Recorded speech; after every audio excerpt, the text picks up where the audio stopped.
오늘 우리에게 주시는 하나님의 말씀 사도행전 13장 42절부터 52절까지의 말씀입니다. 사도행전 13장 42절부터 52절까지 우리 한 목소리로 읽겠습니다. 그들이 나갈새 사람들이 청하되 다음 안식일에도 이 말씀을 하라 하더라. 회당의 모임이 끝난 후에 유대인과 유대교에 입교한 경건한 사람들이 많이 바울과 바나바를 따르니 두 사도가 더불어 말하고 항상 하나님의 은혜 가운데 있으라 권하니라. 그 다음 안식일에는 온 시민이 거의 다 하나님의 말씀을 듣고자 하여 모이니 유대인들이 그 무리를 보고 시기가 가득하여 바울이 말한 것을 반박하고 비방하거늘 바울과 바나바가 담대히 말하여 이르되 하나님의 말씀을 마땅히 먼저 너희에게 전할 것이로되 너희가 그것을 버리고 영생을 얻기에 합당하지 않은 자로 자처하기로 우리가 이방인에게로 향하노라. 주께서 이같이 우리에게 명하시되 내가 너를 이방의 빛으로 삼아 너로 땅끝까지 구원하게 하리라 하셨느니라 하니 이방인들이 듣고 기뻐하여 하나님의 말씀을 찬송하며 영생을 주시기로 작정된 자는 다 믿더라. 주의 말씀이 그 지방에 두루 퍼지니라. 이에 유대인들이 경건한 귀부인들과 그 신의 유력자들을 선동하여 바울과 바나바를 박해하게 하며 그 지역에서 쫓아내니 두 사람이 그들을 향하여 발의 티끌을 떨어버리고 이고니온으로 가거늘 제자들은 기쁨과 성령이 충만하니라. 아멘. 거절의 유익이라는 제목으로 말씀의 은혜 함께 나누겠습니다. 사도행전 13장부터 이 바울의 전도 여행이 시작이 돼요. 누구는 3차다 뭐 그러고 4차라고 보는 사람도 있고 로마까지 압송되는 거 치면 5차다 뭐 이렇게 얘기하는 사람이 있는데 보통 1, 2, 3차에 걸쳐서 사도 바울의 전도 여행이 사도행전에 기록되어 있다 이렇게 얘기를 하죠. 1장 8절 기억나시죠? 머릿속에 암송하고 계십니까? 사도행전 1장 8절이 드디어 이루어지는 시간입니다. 땅 끝까지 복음이 본격적으로 전해지기 시작하는 장이 사도행전 13장. 자, 학원에서 이렇게 쪽집게 과외하듯이 하나만 말씀드릴게요. 각 선교 여행의 핵심 키워드가 있어요. 1차는 뭘까요? 사도 바울의 1차 선교의 핵심 키워드는 이방인입니다. 이방인. 그동안 유대인에게 국한됐던 그 선교의 방향이 이방인으로 그 선교의 대상이 전격적으로 바뀐 게 1차 선교 여행이었다라는 거죠. 자, 2차 전도 여행의 핵심 키워드는 유럽. 아시아가 아니고 유럽으로 하나님이 인도하시죠. 나중에 이제 보게 될 겁니다. 그리고 3차 전도 여행의 핵심 키워드는 양육. 뭐냐? 1차, 2차 때 들렀던 곳을 다시 한번 방문해서 AS 다시 한번 돌아보면서 양육 그들을 훈련시켰다는 거죠. 다시 정리합니다. 1차는 이방인. 1차 전도여행은 이방인. 키워드로 정리하면 2차는 유럽.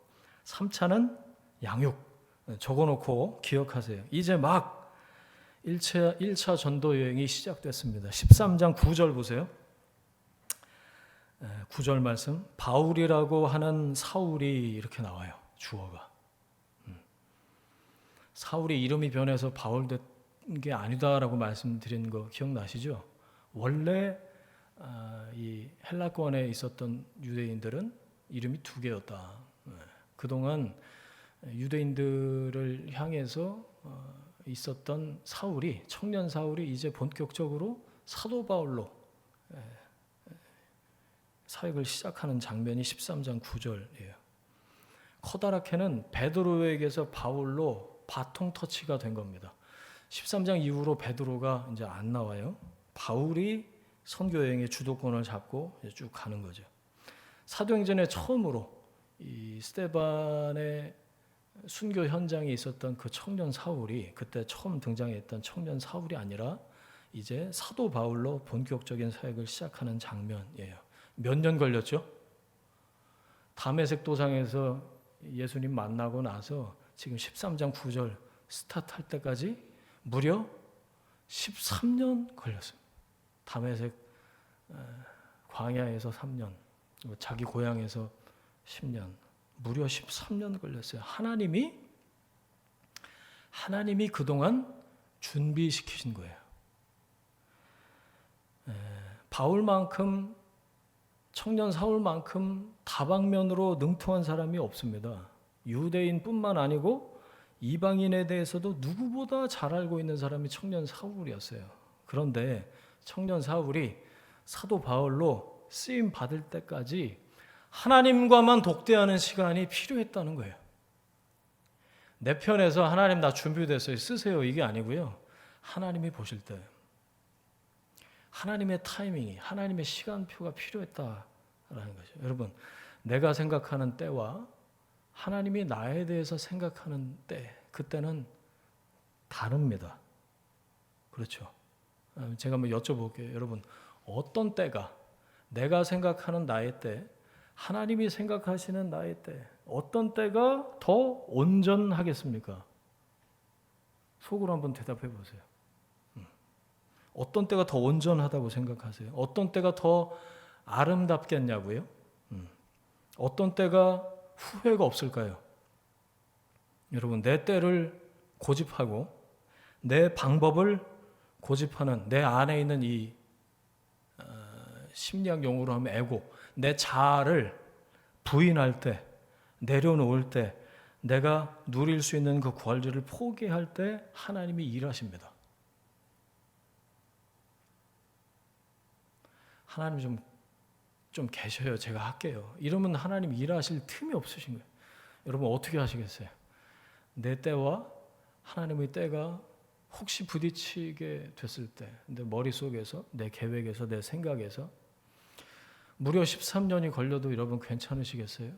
더 온전하고 더 아름답고 후회가 없을 때, 그때가 언제인가를 생각을 해보면 우리는 기꺼이 하나님 앞에서 내 자아를 내려놓을 수 있겠다, 그런 생각을 해요. 사도 바울이 그랬던 것 같아요.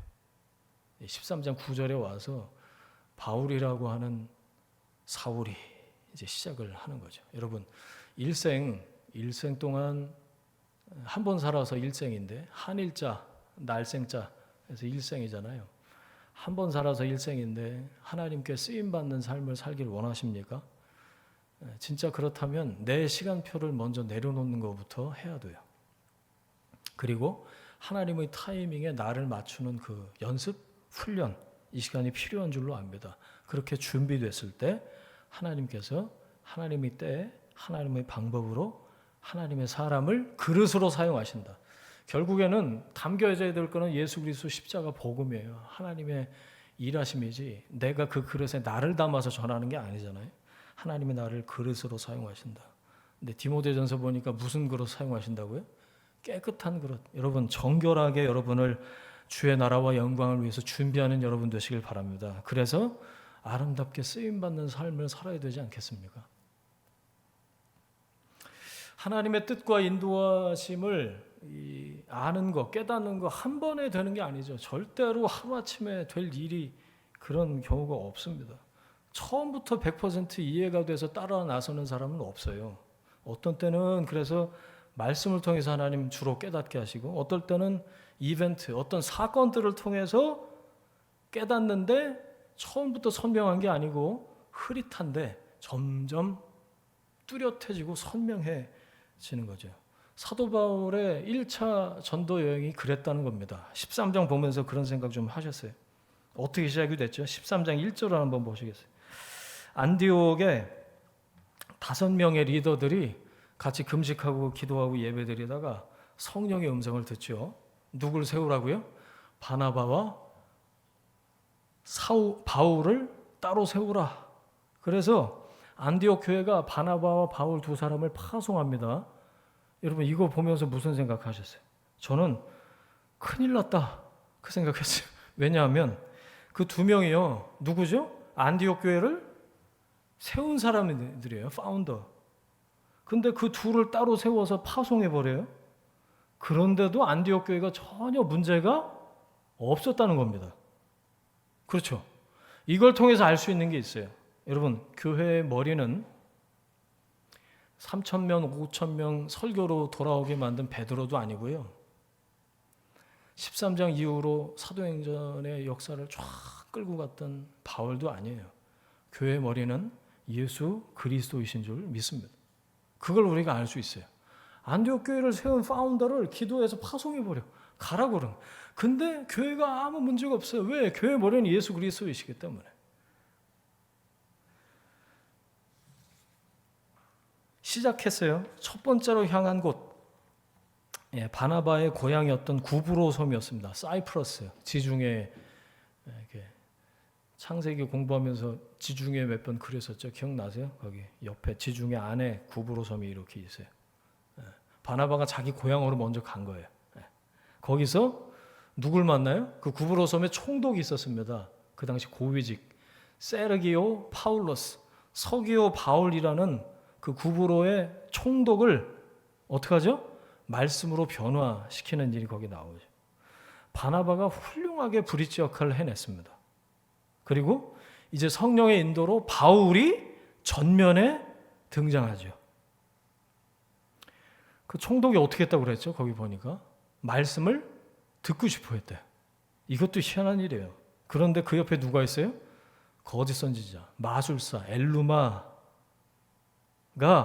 총독이 말씀을 못 듣게 말씀을 막아요. 듣지 못하게 방해를 하죠. 그랬더니 어떻게 돼요? 성령 충만한 바울이 눈을 부라리면서 그를 주목해서 봤다. 뚫어져라 쳐다본 것 같아. 마술사 눈이 멀어버리죠. 청년 사울도 그 다메섹 도상에서 빛 가운데 예수님 만나고 3일 동안 눈이 멀잖아요. 이거는 유대인들이 말씀을 거부하던 그 유대인들이 영적 시각 장애인이었다라는 걸 상징적으로 보여주는 장면이에요.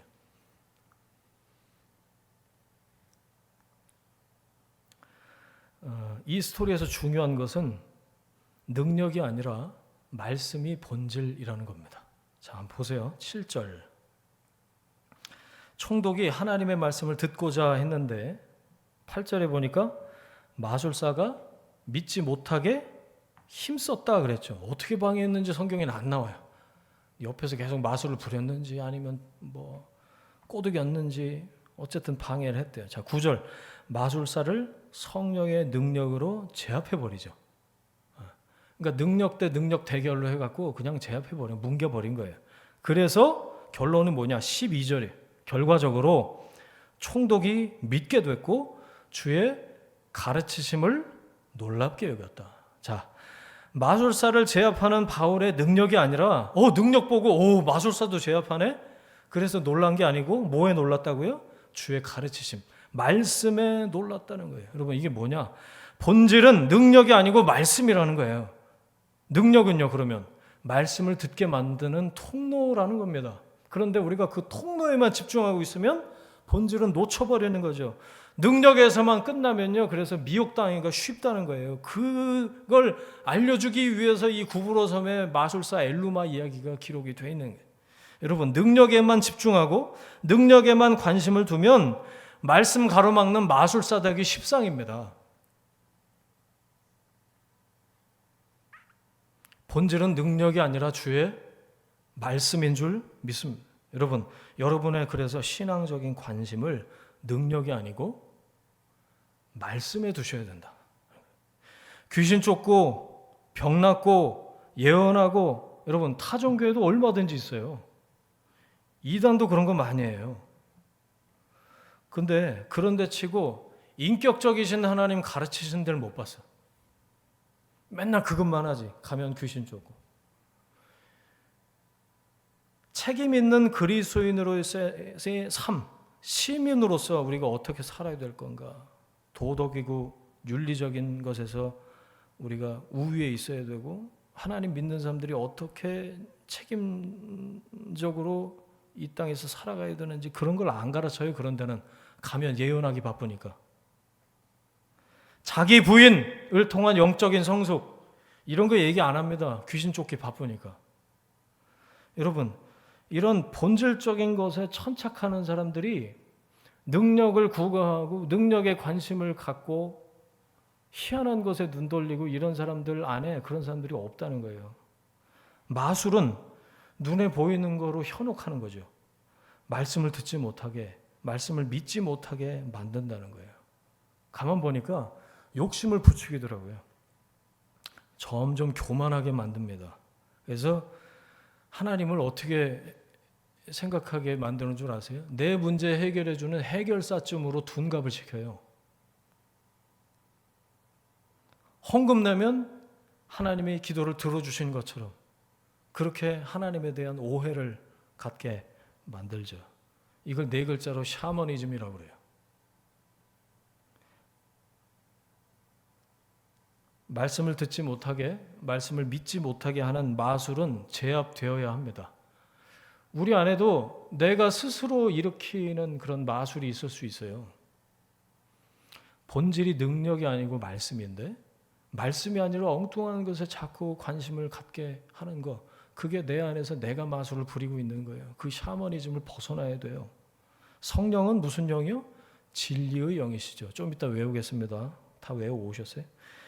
말씀은 제쳐놓고 희한한 것에 눈 돌리고 신비로운 것에만 집중하면 절대로 영적인 성장은 없습니다. 다 공갈 젖꼭지 물고 기저귀 차고 기어다니는 그런 성도밖에 없어요. 그런데 가면 그렇게 오래 믿어도 달라지는 게 없더라고요.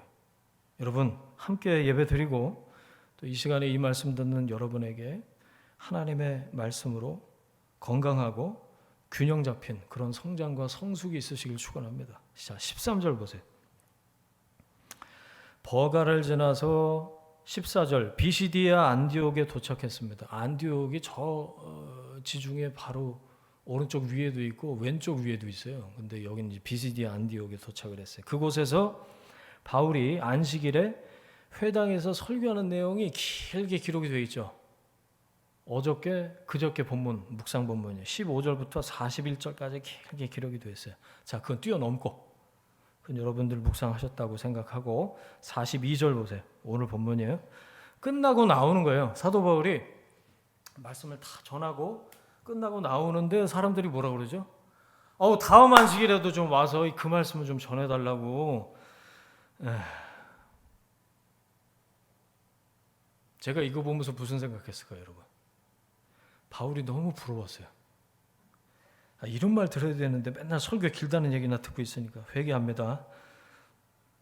바울이 너무 부럽더라고요. 44절.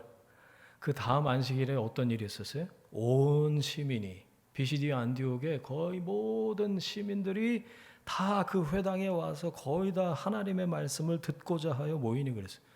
여러분 우리 교회도 이런 부흥과 은혜의 역사가 있기를 원합니다. 45절 보세요. 그런데 말씀을 듣기 위해서 모인 그 도시에 모든 사람들만 있었던 게 아니에요. 그 무리들을 멀찍이서 쳐다보고 있는 유대인들이 있었어요. 그 사람들의 가슴 안에, 마음 안에, 생각 안에 뭐가 있었다고요? 거기 동그라미 치셨어요? 시기심으로 가득해서 바울이 말하는 것을 반대하면서 모욕합니다. 이거 전 좀 이상했어요. 왜 시기를 했을까? 자기들하고 뭐라 그런 것도 아닌데 왜 시기를 했을까?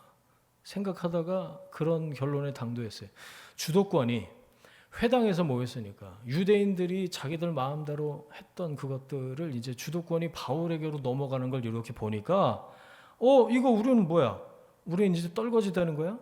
그래서 마음에 시기심이 일기 시작했고 그래서 거절하고 바울의 메시지를 거절하고 반박했다. 거기 반박이라고 나오죠. 공개적으로 공격했다라는 겁니다. 무슨 피켓 들고 1인 시위를 했는지 안 좋은 소문을 퍼뜨렸는지 반박했어요. 그 다음에 비방, 없는 말 만들어서 뒷담화했다는 거예요. 바울 있잖아. 10몇 년이 지났지만 아직도 안 바뀐 것 같아.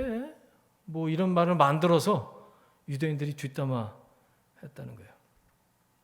가만 보니까 메시지는 공격 못해. 왜냐하면 자기네들도 들었거든요. 흠잡을 데가 없어요, 메시지가. 그러면 어떻게 하죠? 메신저를 공격하는 겁니다. 다 시기심 때문이었다는 거예요. 창세기에 여러분 시기심 그러면 떠오르는 사람 있으시죠? 누가 떠오르세요? 4장에 가인도 하나님께 예배드렸고 바울이 창세기 넣으면 안 되지. 아벨도 예배를 드렸어요. 그런데 하나님께서 그때 그 표현 보이세요? 들리세요? 기억나세요? 아벨의 제물은 받으셨고 가인의 제물은 연락하지 않으셨죠. 자, 가인의 입장에서 그러면 이렇게 생각하면 될 거 아니에요. 이거는 내 동생 아벨을 시기한다고 될 일이 아니고 나와 내 재물을 받지 않으신 이거는 하나님과 나와의 문제구나. 그럼 내가 뭐가 문제여서 하나님께서 받지 않으셨지? 그리고 하나님께 물어보고 고치면 될 거 아니에요. 고치고 돌이키면 될 걸 우리 얘기죠. 우리는 그렇게 하지 않는다는 겁니다, 여러분. 이 시기심에 관해서. 시기가 왜 무서운 줄 아십니까? 시기가 한번 들어가면 하나님과 나 사이의 문제를 나와 또 다른 사람의 문제로 이걸 치환시켜 버린다는 데 있어요. 그러니까 답이 안 나오는 거죠. 진짜 중요한 걸 그 과정에서 다 놓쳐버리게 된다는 겁니다. 여러분 안에 혹시 가정에서도 그럴 수 있죠. 일터, 회사나 교회에서도 혹시 여러분 안에 시기심이 있을 때 여러분 그 사단이 주는 거죠. 사단이 시기심으로 여러분 공격하는 건데 틈이 생기길, 금이 가길 기다리고 있는 거예요. 여러분 그때 우리가 해야 될 게 있어요. 우리 시선을 하나님께로 돌리는 겁니다. 그 문제는 그 사람과 나와의 문제가 아니에요. 하나님과 나와의 문제예요. 시선을 하나님께 돌리는 거예요. 사람 보지 말고 하나님 먼저 보셔야 돼요. 하나님은 보지 않고 신기한 거, 엉뚱한 거에 관심이 꽂혀 있다가 시기심이 이게 일어나면 저 사람이 나한테 왜 저러지? 뭐 이렇게 시작하면 이제 금이 가기 시작합니다. 여러분 그 관심을 하나님께로 돌리고 하나님 바라보고 말씀에 천착하시길 바랍니다. 그래야 시기심을 극복할 수가 있어요. 그건 사람과의 문제가 아니에요.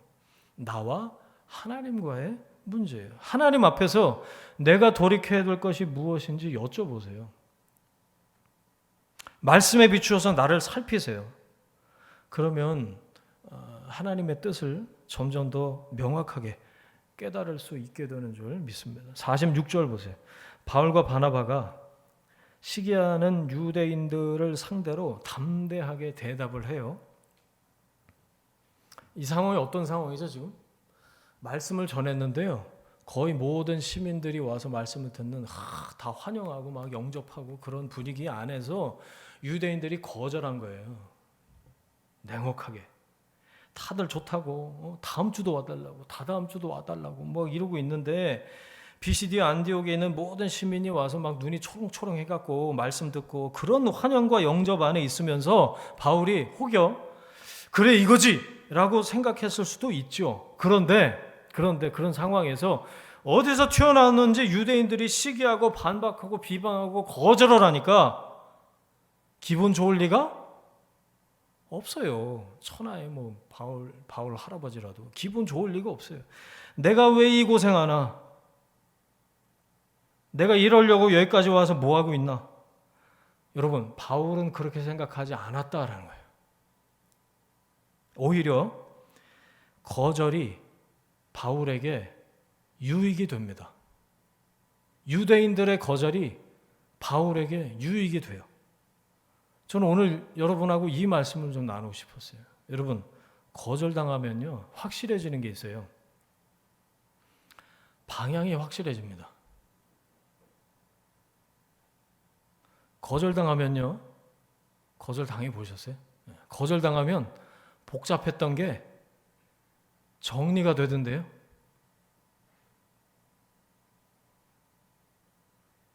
거절당하면 일단 멈춤, 그리고 해석이 될 때까지 기다리게 되죠.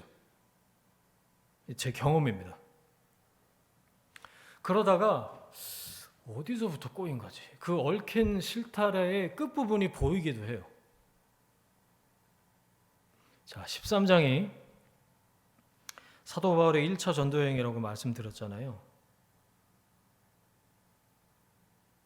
다시요. 보지 말고, 적어놓은 거 보지 말고 대답해 보세요.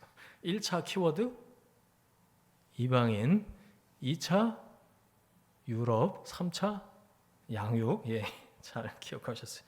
일단 1차는 바나바가 주도해서 순서를 보면 바나바와 바울이 이렇게 되다가 이제 점차 베드로는 벌써 지나갔고 바나바도 브릿지 역할을 하고 빠지고 바울이 전면에 이제 등장을 하는데, 가만히 보니까 바울이 시작은 하긴 했는데 자기가 뭘 해야 될지 잘 몰라. 처음이니까. 하나님이 빛 가운데서 예수님께서 부활하신 예수님이 바울을 부를 때 뭐라고 부르셨는지 혹시 기억나세요? 너는 이방인을 위해서 부름받은 사도다, 이렇게 말씀하셨거든요. 근데 그때는 바울이, 청년 사울이 정신이 없었어요. 갑자기 앞이 안 보이지, 뭐 3일 동안 먹지도 못하지. 그래서 흘려들은 건지 아니면 들었는데 기억을 못하는 건지, 여하튼 비시디아 안디옥에서 본격적인 바울이 사역을 시작하면서 거절을 당해요. 처음인데 거절을 당하는 거예요. 거절을 겪으면서 정리되고 해석되고 초점을 맞추게 됩니다. 저는 이게 거절의 유익이라고 생각해요. 사격에 0점 조정이라고 있거든요. 인수형제 기억나죠? 총 쏘기 전에 그 총에다가 내 눈 맞추는 거예요. 총마다 이 총열이 다 달라가고 자기 눈을 맞춰. 그래야 탄착군 형상, 전문 용어는 빼고, 그래야 자기가 나중에 원하는 곳으로 그 총을 가지고 사격을 할 수 있거든요. 저는 그래서 바울에게 거절이라는 게 0점 조정의 시간이 아니었나, 그런 생각을 했어요. 아니, 좀 은혜를 주시려면 팍팍 주시지, 처음부터 시작하는 바울한테 왜 또 거절당하게 하나님 그러시나, 그렇게 생각할 수 있어요. 이제 시작하는데 격려만 해주시고 은혜 주시고 막 사람, 그러면 뭐 유대인들이 하는 거 입을 좀 막아주시고 이러셨어요. 아니요. 그런데 하나님 그렇게 하지 않으시고, 바울에게 있었던 그 거절의 경험들, 거절의 시간들은 0점 조정의 시간이었다. 여러분은 언제 어떤 거절을 당하셨는지 한번 생각해 보세요. 누가 어떤 이유로 여러분들을 거절을 하던가요? 그 일을 통해서 여러분이 배우게 된 건 뭔가요? 하나님은 거절의 경험을 통해서 하나님의 사람들에게 말씀이 생각나게 하는 분이세요. 요한복음 16장 13절이요. 진리의 성령이 오시면 그가 너희를 모든 진리 가운데로 인도하시리니 그가 스스로 말하지 않고 오직 들은 것을 말하며 장래 일을 너희에게 알리시리라. 진리의 영이신 성령께서 말씀이 생각나게 하신다는 거예요. 어떨 때요? 우리가 거절당할 때. 눈 멀었을 때, 사도 바울이 청년 사울이었을 때, 눈 멀었을 때 아나니아를 통해서 들은 그 첫 번째 말씀이 생각이 난 거예요. 제가 읽어드릴게요. 9장 15절이요. 가라, 이 사람은 내 이름을 이방인과 임금들과 이스라엘 자손들에게 전하기 위하여 택한 나의 그릇이라. 순서를 보면 이방인부터. 그래서 거절당한 바울이요, 이 말씀을 바로 그 상황을 통해서 깨달은 거예요. 아, 나는 이방인을 위해서 부름받았지. 그리고 이렇게 담대하게 말하는 거예요. 46절 끝에 보세요. 우리가 이방인에게로 향하노라. 뭐죠? 방향이 분명해진 겁니다. 1차 전도여행 시작하면서 우리가 이방인을 향해서 부름받은 게 맞구나. 이 거절을 통해서 방향이 분명해졌어요. 사건이 거절당했던 그 사건을 통해서 말씀이 해석이 되고 이 사건이 해석이 되고 내가 지금 여기까지 이렇게 왔는데 앞으로 어떻게 갈지 정리가 된 거죠. 그리고 47절 보세요. 주께서 이같이 우리에게 명하시되 내가 너를 이방의 빛으로 삼아 너로 땅끝까지 구원하게 하리라 하셨느니라. 이게 이사야서 49장 6절 말씀이 생각난 겁니다. 여러분 그 성경에 보면 이렇게 들여쓰기 이렇게 돼 있죠. 운문 형식으로. 그게 이제 이사야서 말씀을 그대로 인용한 거거든요. 이사야 49장 6절. 내가 또 너를 이방의 빛으로 삼아 나의 구원을 베풀어서 땅 끝까지 이르게 하리라. 아, 이게 이사야를 통해서 사도 바울에게 주신 말씀이었구나. 여기서 이해가 되는 거죠. 여러분 적용을 해보면 이렇습니다. 인생 가운데서 여러분 거절당하고 누가 거절을 당하는데 괜찮아 뭐 나는 멘탈 갑이야 뭐 그러고 아무렇지도 않을 수 있는 사람은 없습니다. 어려우시죠? 어려우셨을 거예요. 그런데 그게 나쁜 게 아니라는 거. 하나님이 그 상황을 통해서 하나님의 사람에게 깨닫게 하시는 말씀이 있다는 겁니다. 진리의 영이신 성령께서 오셔서 그 거절을 당하는 그 상황에서 하나님의 말씀을 깨닫게 하세요. 그리고 주님이 주시는 그 사건에 주시는 메시지가 있어요. 정리가 됩니다. 일단 붙들어야 될 거, 내가 끝까지 놓치지 말아야 될 거가 뭔가가 정리가 되고요. 그 다음 뭐죠? 버려도 될 거, 분리수거해서 이렇게 내다 버려야 될 것들이 정리가 돼요. 그리고 해석이 돼요. 사건이 말씀이 깨달아지면 그랬구나. 그래서 집중할 수 있게 됩니다. 내가 이제 앞으로 집중해야 될 방향은 이거구나. 인생이 언제 가뿐하게 정리가 되는가 생각을 해보니까 마찬가지인 것 같아. 인생이 언제 정리가 되셔요, 여러분? 거절당할 때요. 거절당할 때. 내 계획이 거절당하고 내 생각이 거절당하고 사람을 통해서 거절당할 수도 있지만 내가 내 스스로 아니면 내가 가장 가까운 사람을 통해서 하나님이 나를 거절하시는 것 같은 그런 느낌이 들 때 여러분 그때 이 말씀을 기억하십시오. 거절이 주는 유익이 있어요. 그래서요 주기적으로 그럴 수도 있다는 거 여러분 이걸 기억하셔야 돼요. 당황하지 마시고 받아들이세요. 인생이 정리가 되는 거예요.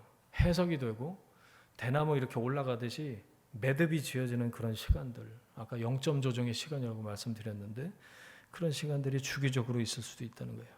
하나님이 일하시는 방법을 보면 그렇더라고요.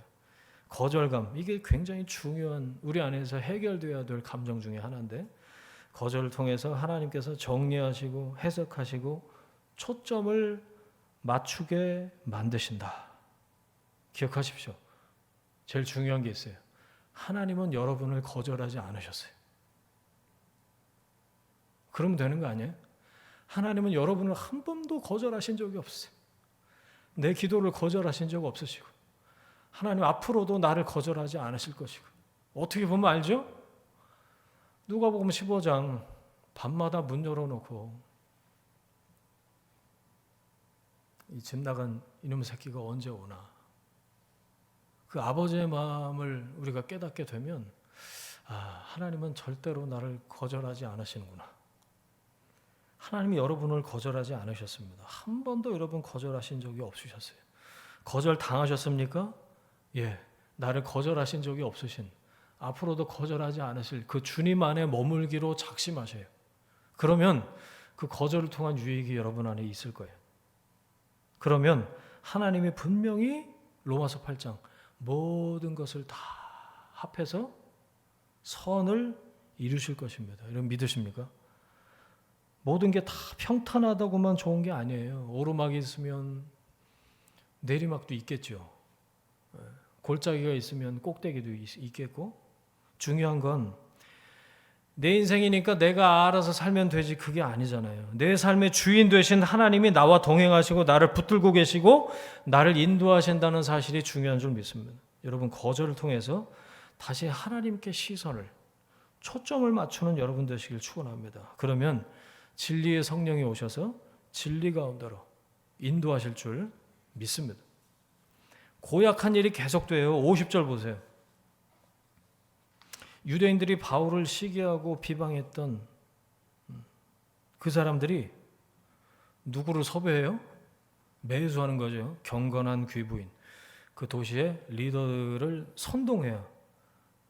지금으로 따지면 뭐 셀럽들, 유력한 힘 꽤나 쓰고 돈 꽤나 있는 사람들을, 영향력 있는 사람들을 매수해갖고 바울과 바나바를 쫓아냅시다, 이렇게. 그 동네에서 같이 있었던 사람들이니까 서로 친하게 지내고 뭐 그러겠죠. 바울과 바나바 내쫓는 거 뭐 하나도 어렵지 않았을 겁니다. 지 복을 지가 발로 찬다. 50절에 전 그렇게 써놨는데, 그때 이 두 사람 바울과 바나바의 반응을 보세요. 놀랍습니다. 51절, 두 사람이 그들을 향하여 발에 티끌을 떨어버리고 이고니온으로 갔다. 뭐가 생각나세요, 여러분?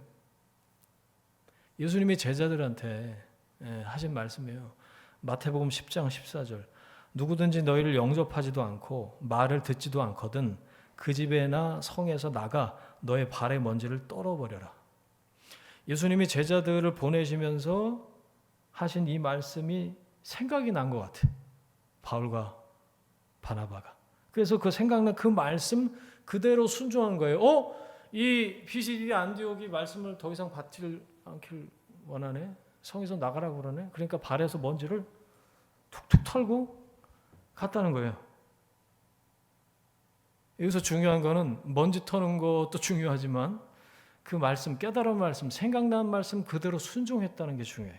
여러분, 모든 상황에 말씀이 생각나는 것보다 더 큰 축복은 없습니다.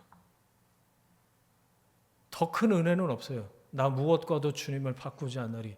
다른 어떤 은혜 구하지 않으리. 아까 우리 찬양했잖아요. 무슨 복을 얻으셔야 돼요? 무슨 은혜가 있으면 좀 살 것 같으세요? 여러분, 모든 상황 가운데에서 나를 향해서 하나님이 말씀하신다. 그건 하나님이 날 거절하지 않으신다는 거고, 나를 붙들고 계시다는 거고, 그 말씀이 떠오르고 생각나게 하신다는 건 진리의 영이신 성령께서 나와 함께 하신다는 증거예요. 그것보다 더 큰 복은 없는 거예요. 그것보다 더 큰 은혜는 없어요. 그러면 모든 상황에 말씀이 생각나게 하려면 우리 쪽에서 해야 될 일이 있어요.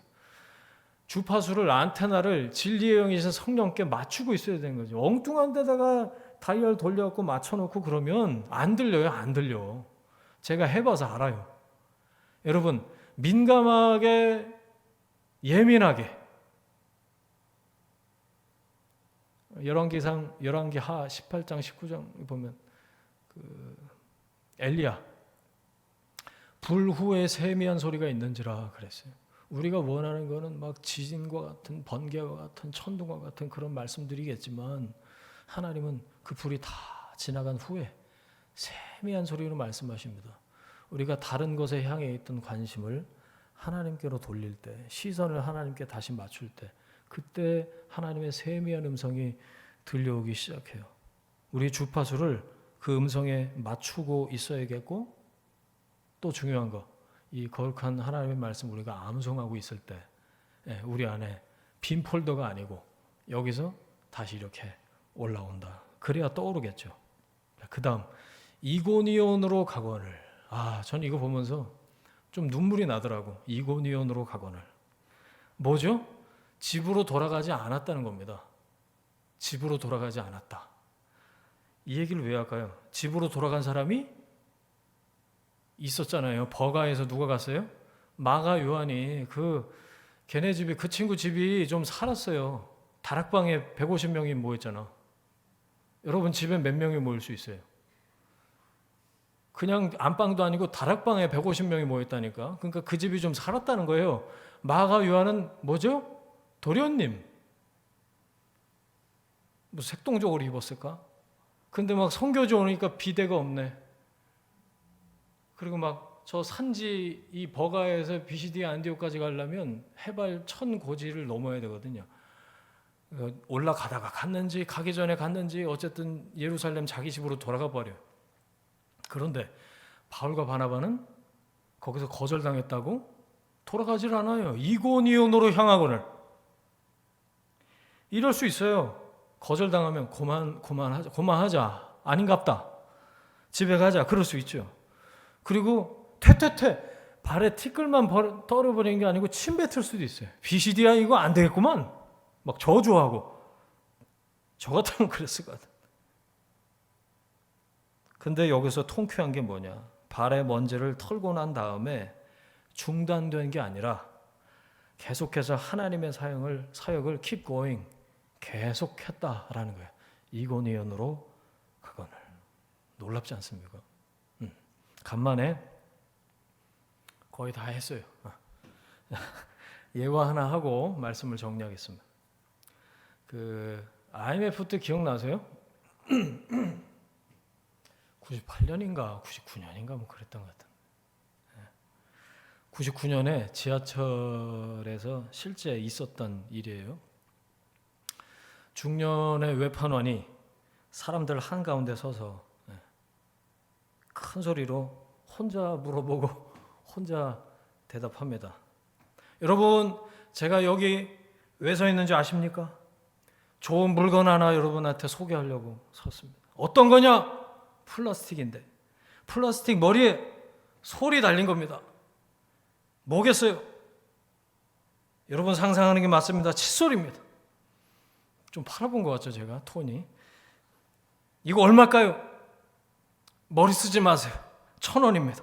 뒷면에 뭐가 써있나 볼까요? 영어가 써있네요. 뭐라고 써있을까요? 제가 읽어드립니다. Made in Korea. 무슨 뜻일까요? 수출했다는 겁니다. 수출이 잘 됐을까요? 안 됐으니까 여기 나왔죠. 그리고 옛날에는 경험들은 안 해보셨나 봐. 옛날에는 하나씩 나눠줬어요. 일단 앉은 자리에. 나중에 그리고 거두면서 돈 받고 쭉 나눠준 다음에 여러분 제가 몇 개나 팔 수 있을까요? 궁금하십니까? 예, 저도 궁금합니다. 그 다음에 이제 돌려가지고 다시 거뒀다는 거죠. 여러분 제가 이 칸에서 몇 개 팔았을까요? 예, 4개 팔았습니다. 얼마 벌었을까요? 4,000원 벌었습니다. 제가 실망했을까요? 예, 무지무지 실망했습니다. 10개는 팔릴 줄 알았어요. 그러면 제가 여기서 포기할까요? 아닙니다. 저에게는 다음 칸이 있기 때문입니다. 그리고 다음 칸으로 표표히 사라졌답니다. 근데 이게 실화인데 검색해 보세요. 다 같이 힘들던 그 IMF 당시에 우리에겐 다음 칸이 있습니다. 이렇게 카피처럼 딱 돼가고 이 말이 그렇게 위로가 됐다는 거 아니에요. 전 이고니온으로 갔다 하면서 이 얘기가 생각이 났어요. 그래서 여러분하고 좀 나누려고. 저는 발에서 먼지 떨어라 이 예수님 말씀이 과거의 상처를 털어버려라 이렇게 들렸어요. 과거의 상처를 털어버려라. 교회 안에 생각보다 상처 입은 사람이 많더라고요. 상처 준 사람은 없어. 근데 상처 받은 사람은 수두룩해. 목사한테 상처받아, 뭐 사역하다가 상처받아, 성도들하고 같이 교제하다가 다투고 상처받고 그럴 수 있죠. 그럴 수 있어요.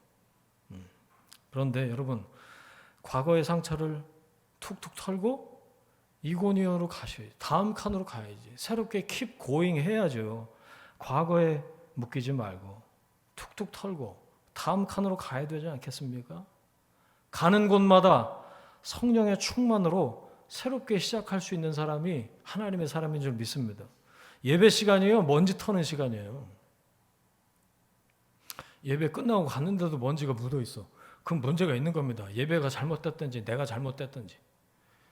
예배 시간은 먼지 터는 시간이에요. 새 마음으로 다시 시작하십시오. 여러분 우리에게는 다음 칸이 있습니다. 52절 보세요. 제자들은 기쁨과 성령이 충만하니라. 할렐루야, 할렐루야. 이래야죠. 이런 게 제자 아닙니까? 제자들은 기쁨과 성령이 충만하니라.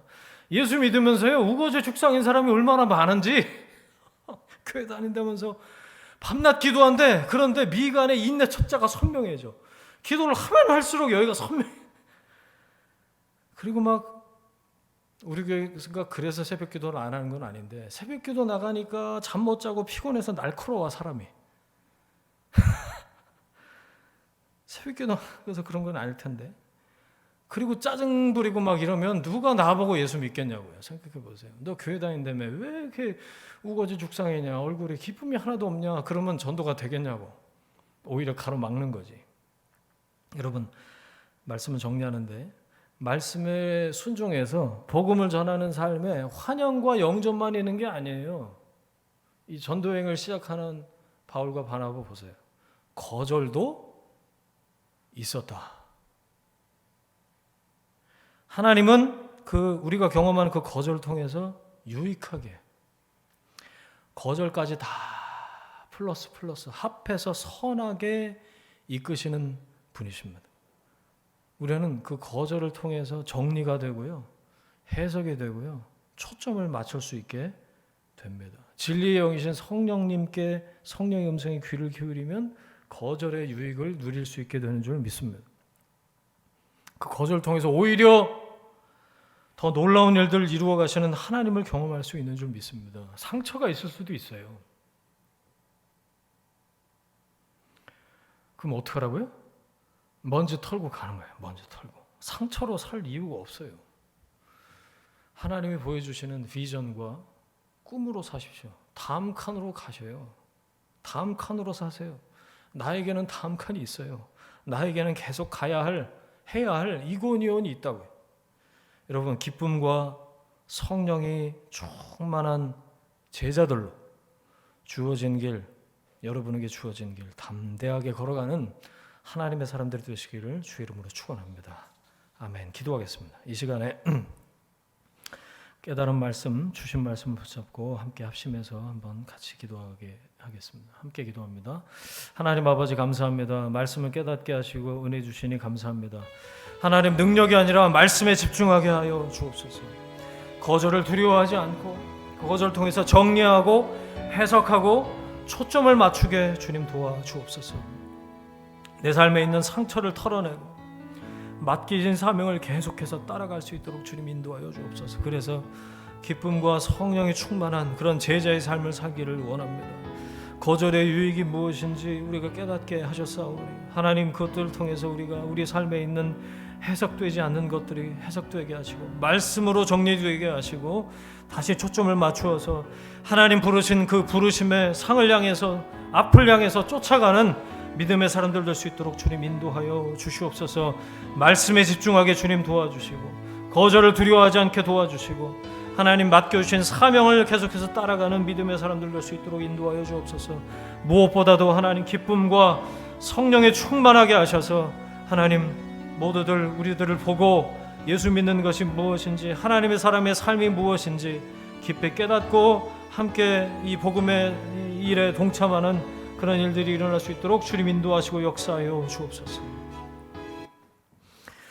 이제는 우리의 주인 되신 예수 그리스도의 은혜와 하나님 아버지의 사랑하심과 성령님의 동행하심이 거절의 유익을 깨닫고 다시 말씀하시는 성령의 인도하심을 따라 기쁨과 성령의 충만한 삶을 살길 원하는 하나님의 사람들 위해, 그들의 일터와 가정과 자녀들 위해 지금부터 영원까지 함께 하시기를 간절히 축원하옵나이다. 아멘.